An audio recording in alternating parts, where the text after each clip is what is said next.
The broadcast is now starting. All attendees are in listen-only mode. Good afternoon, everybody, and welcome to Wednesday's webinar. My name is Crystal Reiner. I'm the Regional Marketing Manager at Smart Technologies. Today we are joined by special guest Ben Wells, and Ben joins us from Technology Education Australia. He is going to step us through what he's been up to over the last year, touring around in the games and gadgets tour bus. So Ben, I'll hand over to you now. Hey guys, how you going? I'm Ben Wells, as Crystal mentioned. I'm a teacher from New South Wales. I'm from near Wollongong, a beautiful little place called Sanctuary Point Public School. I've been there for 12 years, or 11 years now, sorry. And a few years back, I had a bit of a dream to create a touring bus that could go around Australia, taking STEAM products, so science, technology, engineering, art and mathematics products in the bus around Australia. But I also wanted to, so that obviously the obvious reason for the gadgets is to show teachers how these things work, what's out there, how to integrate them into the classroom, that kind of thing. And the gaming side of things, because we have a bus called Games and Gadgets. The gaming side of things was to address the pretty serious issue of gaming addiction. So being someone who has suffered from gaming addiction in the past, I wanted to bring an awareness to the problem, but also give the students some self-management strategies on how to look after themselves if they do play video games, and just to talk to them about what it actually does, kind of like what Happy Healthy Harold did for me in regards to drugs and alcohol. So yeah, that's I don't know if you can see my screen or what you can see. This is new to me, this software, but can you see? Hopefully you can see my screen. Hi Ben, yeah, we can see you. Awesome. That's a picture of the bus that we went around Australia in. So literally, starting off, we had a couple of bookings in the Bega Valley area, like down in the Sapphire Coast. And my partner Bree used to work for a company that would get gymnastics and music into schools. And so she sort of knew the ins and outs of the marketing and getting in contact with the schools, and she worked pretty tirelessly to book our trip around Australia. This is our map of Australia that we did. Hopefully you can see that. It's this is missing about maybe 20% of the actual schools that we still have to include. We've been pretty flat out the last little bit, and we've still got to add a few there, but we're about a week off finishing the tour. We started in our hometown of Vincenia, or around here, and then we went south and did a complete clockwise lap of Australia. We did mainly rural schools, mainly really small schools, and we did workshops, a showcase, and consulting as well. So the workshops were whole day workshops with a particular gadget. So we would do with multiple gadgets. So we did Robot Revolution, which was a full day of robotics, using Spheros, Arduinos, Mindstorms, Lego We Do. We used a whole bunch of different things in our robot workshop. We changed it up throughout the year as we got new gadgets as well. We started using Ozobots as well in that program, and then drone discovery, which was a big hit, where we would do racing drones, building Lego Flybricks drones, and coding Parrot Mambo drones, and then we would take out a DJI Mavic Pro and get some aerial shots of the surrounding area. And all of those workshops included a gaming session and a talk on digital dieting as well. The tour, the showcase was more for students to have a hands-on experience with some of these gadgets that they'd never seen, and same for the teachers. And yeah, so I was going to show you sort of like the bus. So this is, hopefully you can still see my webcam. This is the inside of the bus. So we've got, I can't really get a good angle, but there's 3 screens. So there's a screen right down the end, and then we've got the smart board there in the middle, graciously donated to us from Smart, letting us use it for the year. And we've got another screen here. So how it would work, the showcase, is teachers and students would use gadgets on the outside in the shaded area of the bus. We've got like an awning on the side of the bus, and then they would do Xbox Connect, like sport and activities on the outside of the bus, as well as the gadgets. And then on the inside, they would do a mixture of gaming, making games, and coding as well. So one of the fun things that we did in the bus with our smart board was the students would code the Ozobot. So that's our Ozobot, and the Ozobot talks and things. So it's quite a cool little robot. I don't know if you've seen Ozobot. We get a lot of these cool gadgets and things from our friends at edtex.com.au, and we can get you in touch with them for any discounts or anything as well. I think the promo code is GGVAN. So if you wanted to go to edtex.com.au and have a look at any of their stuff, you can use the promo code GGVAN and get a big discount for Christmas. That's exciting. So yeah, but the other sort of cool thing that we offered as we went around Australia, for me it was really good because I got to see what schools were doing across the country as a teacher and a technology mentor. I got to sort of spy on cool things that people were doing, so I got to like get up, build my knowledge of interesting things that teachers were doing across the country, and also just help out by giving people ideas on things that they hadn't heard of. At our school at Sanctuary Point, we were a national partnership school, so we had $2 million over 4 years, so $500,000 a year for 4 years, and 8% of that was allowed to be spent on resources and like actual physical resources, and the rest had to go towards professional development for the teachers pretty much, and programs like outside programs. That's kind of where I thought of doing this as well. I thought that's kind of where I came up with the idea. So with that money, we had to provide a lot of evidence as to what we were going to do, or why we were going to do things, implement certain things, and then also provide evidence later as to how it changed our school for the better. And so I sort of, for technology in particular, I sort of categorized that into, I sort of summarized it into 6 things that that I like to talk to schools about, because our school kind of now is recognized as a school of excellence in the area.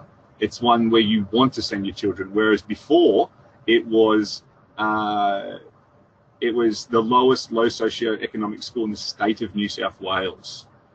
So it's come a very, very long way, and a lot of these things that I talk to schools about, I think some of the driving forces as to what changed our schools, not only our school's image, but also its ability to obtain outcomes for students. So I do a free 30-minute PD at all the schools I did. So every school that I went to around Australia, I did a free afternoon PD summarizing these things. And I can kind of, I'd like to, if it's okay with you, just sort of go over a few of them with you. Now I kind of jump around a little bit, and normally when I'm live at schools, I can gauge the audience and sort of go where different directions because they ask me questions and things. But for this, I can't see you, so I don't even know who's there. So, but I'll do my best. So the 6 sort of keys, or 6 sort of ideas, I put into a webinar series that I've been running quite regularly. The keys to becoming extraordinary is making a technology plan, a really thorough one that's designed thought out, and I use Notosh design thinking by Ewan McIntosh, which is really, really effective. I used to work with a guy called Hamish Curry, and he's fabulous, and the whole idea of Notosh is really good.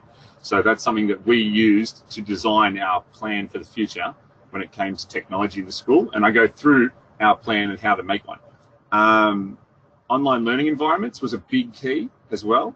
Online learning environments for us glued our staff together and the students together as well, and the wider community, the Bay and Basin learning community came together because of online learning environments. We started using G Suite, we were using Office 365, and only recently I've really gotten into Smart Learning Suite as well, thanks to Smart inviting me to a certified training day, and I've fallen for a few of their different apps that are great to use. So yeah, so online learning environments is a must, and that's something I talk about in length. Project-based learning is another thing. So project-based learning is not a new thing. It's been around for a very, very long time. Its name has changed a lot. Like, you've had inquiry-based learning, you've had discovery learning. Back in New South Wales, we called it COGS. I asked all the other states as well what it used to be called in those states, and they all had different things to tell me. It was really interesting. But and they feel it as well. They feel this new reinvention of project-based learning. But to sort of summarize, I guess I'm reading a book at the moment about the new revolution. Like, we had the Industrial Revolution that sort of fed the school system that we used to have, and this new school system that we're envisioning and dreaming of sort of focuses on the next revolution, getting our students, getting our kids, getting the next generation to be the builders, the inventors, the engineers, the pioneers, if you will, of the next revolution, and hopefully influencing, if we can, some more healthier, global healthier sort of ideas, rather than destroying the earth. Maybe we'll start to work towards fixing it. So project-based learning is all about that, and I talk about some of the challenges that our school met in that, with in regards to programming. Programming is a nightmare when you're doing big projects, and so I used Global Digital Citizen. I've got a cool thing here to show you this one. So Global Digital Citizen and their 5 solution fluencies. The fluencies are great for a whole range of things. These fluencies are easier than the 7 general capabilities to sort of focus on, I think. The 7 general capabilities sort of fit into these. So I like to use these to do a whole bunch of things. I use these to design my classroom, to think the space, the physical space, and how it looks, and a range of other things as well, including in the online learning environment as well. So that's a thing that we talk about. Steaming Ahead is a webinar that I do on integrating STEAM, integrating gadgets into the classroom. And I can tell you that across Australia, so what I've picked up, and we've been to nearly over 200 schools now. WA has a cool thing happening where they have heaps of money. They had heaps of money. I went to some small schools, and every small school I went to, they whipped out of the cupboard dashes, dashes, little dash robots, and they whipped out Lego We Do kits, and they whipped out all these things, but they were sitting in their storerooms. They hadn't even been opened. I went to one school and they had an EV3 box, so EV3 Mindstorm box of Lego education stuff, and it was sitting in the box. And I did this talk with them in the afternoon, and I was really inspired and wanted to get into this stuff. And they said, but we have this box, we don't know what to do with it. And they got it out and they showed me it, and I opened it up, and it was still in the plastic wrapping. It was all still closed in the plastic. And so I went, and they said, well, what do we do with it? And I went, and I ripped open the bag and tipped it into the bucket, and they were like, no, what are you doing? What are you doing? I was like, the first step is to open it. You've got to open the thing first before you start using it. So that was, and that was a reoccurring thing across Australia. I don't care what state you're in. I found that, and this has been happening for a decade. This has been happening for 2 decades, that science and technology resources have been locked into cupboards, locked into storerooms, and they kept in their own little like sorting arrangement things, like with Lego Connect back in the day, and old science gadgets and things like that. And I think that it's because our method of teaching or using these things is really flawed. What I mean is there's sort of 2 ways that people integrate these sort of gadgets. Like, these are the sort of gadgets I'm talking about, these things. Lego We Do, EV3s, Parrots, Ozobots, Spheros.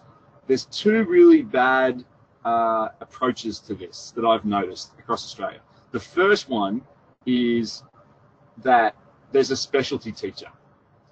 I was the specialty teacher once upon a time. So I was the IT guy, and I have RFF or DOT or whatever they call it in any state that I've been in. It's all the same.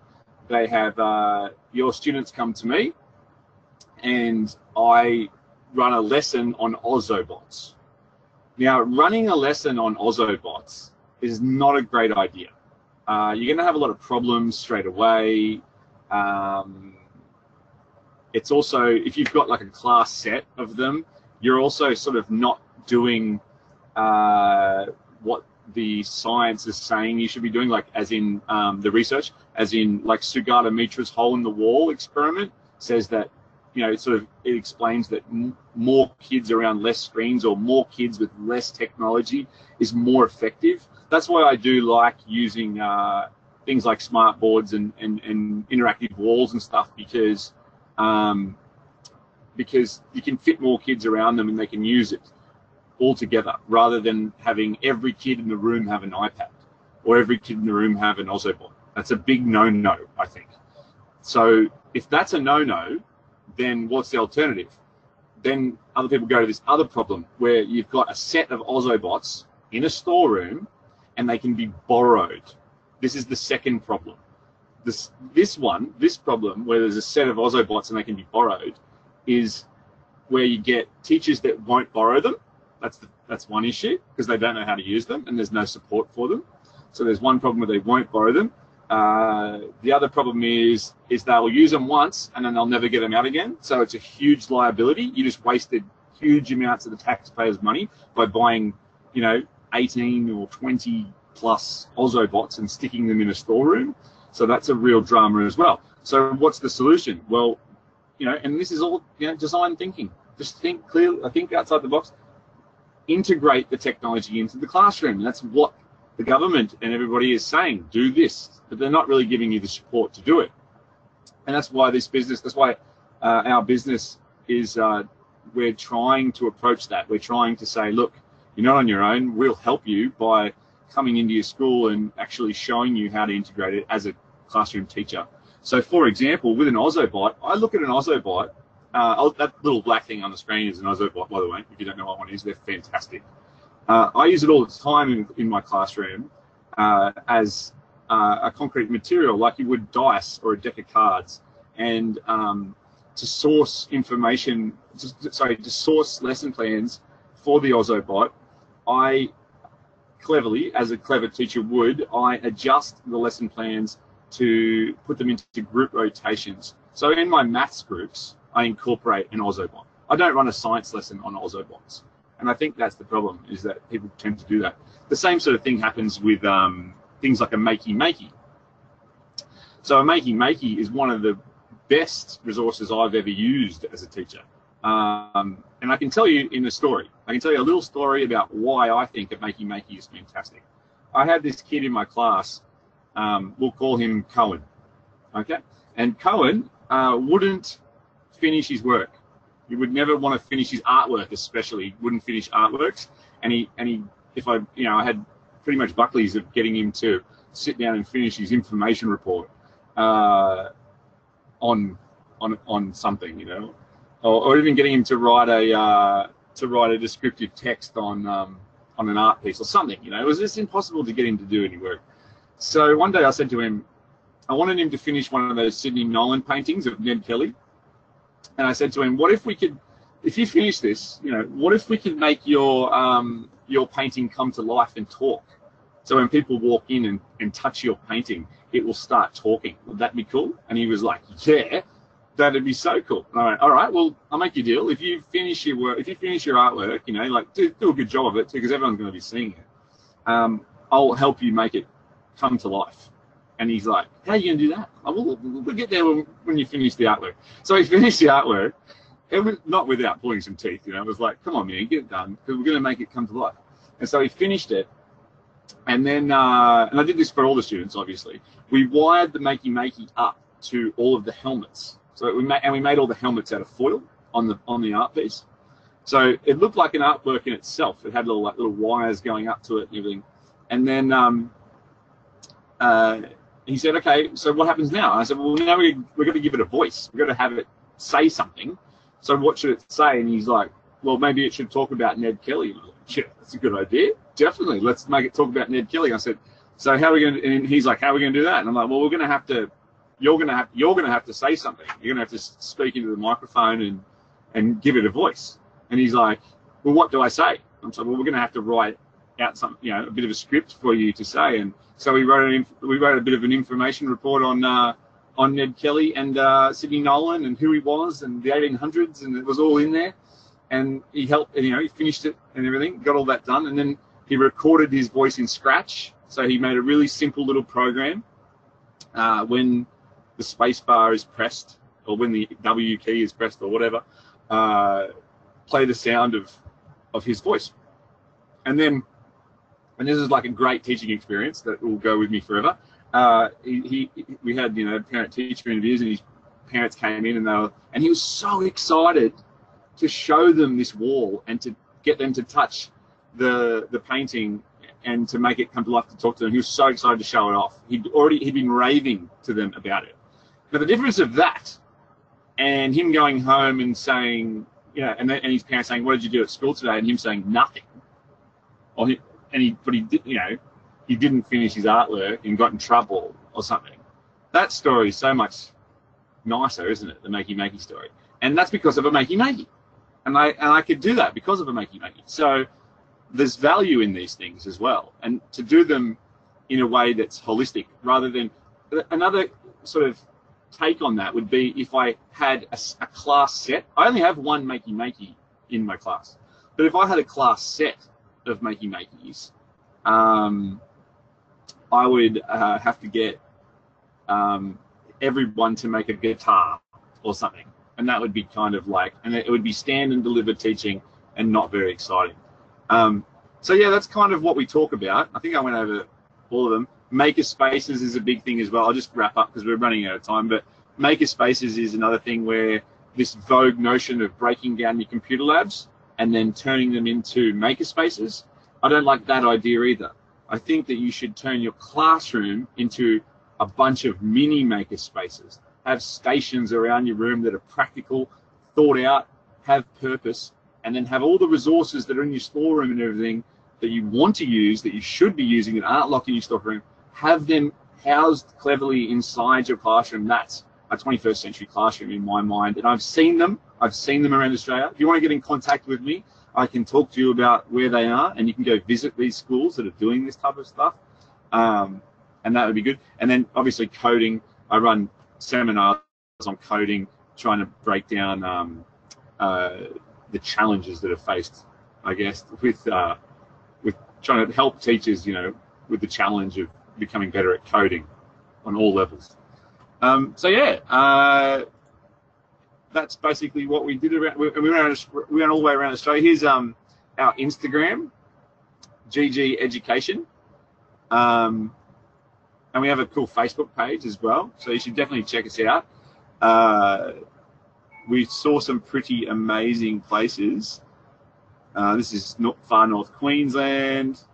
There's me in a tree. There's me in another tree over a waterfall. That's a pretty nice one. This is a dirt road out towards Minieri, which is an Aboriginal community out in Northern Territory, out in the middle of nowhere. We blew both our tyres, and we blew the bearings on our little tiny teardrop that we live in. We lived in that little thing for 16 months, little camper trailer thing. Kalbarri in WA, beautiful places, going to the pinnacles. So we basically stopped every weekend and just checked stuff out and worked throughout the week at different schools. It was a fantastic experience.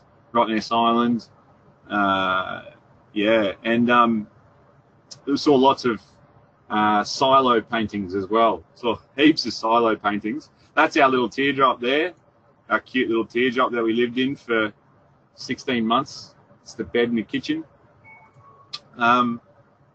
But the tour is about to wrap up now. That's what we do. See, that's the smartboard there with the students coding on the smartboard. It's so cool having a smartboard in the bus too, right? Like, thank you so much to Smart for letting us use it. It's been a great asset on our tour, and sometimes we have the teachers in the free PB, the free afternoon PD. They come in the bus because we've got air conditioning, and they sit in here, and we do the PD on the smartboard, which is quite cool.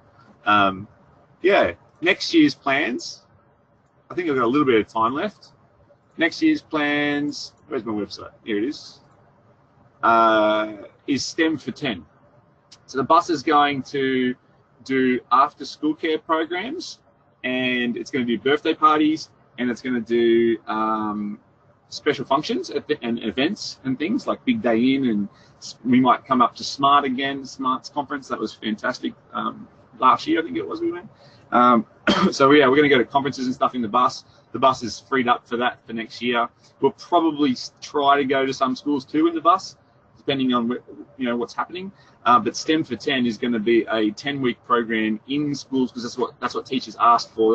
They said they want boots on the ground. They want people in the classroom showing them how to use these gadgets in an integrated way. So integrating it into their sort of timetable as like group rotation style learning and project-based learning as well. So STEM for 10 is a cool program that we're going to be running, and also consulting.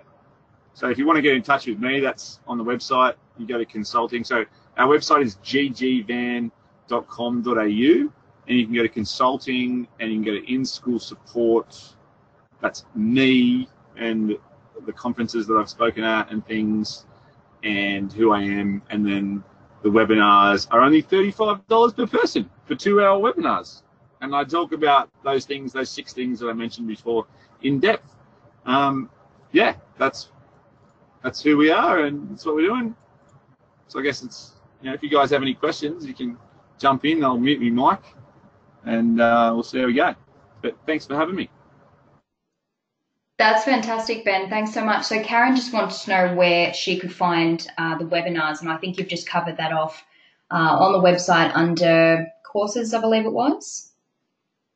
Yeah, so if you go to our website, which is ggvan.com.au, and then just go to consulting and webinars and courses, I have these 3 that I was running this year, but next year will be those 6 that I just showed you, the 6 webinars. And at $35 per person, it's really affordable. It's only 10, you gotta get 10 people together, obviously, because I can't do it for $35. But yeah, if 10 people, $35 per person. If you can't fill, like if you want to join in on one, and next year there'll be ones that we'll be running, and we'll be advertising them on our website and our social media. Fantastic. Look, that's all we have time for today. Ben, thanks so much for dropping in, and keep us posted on your travels. Thanks for having me.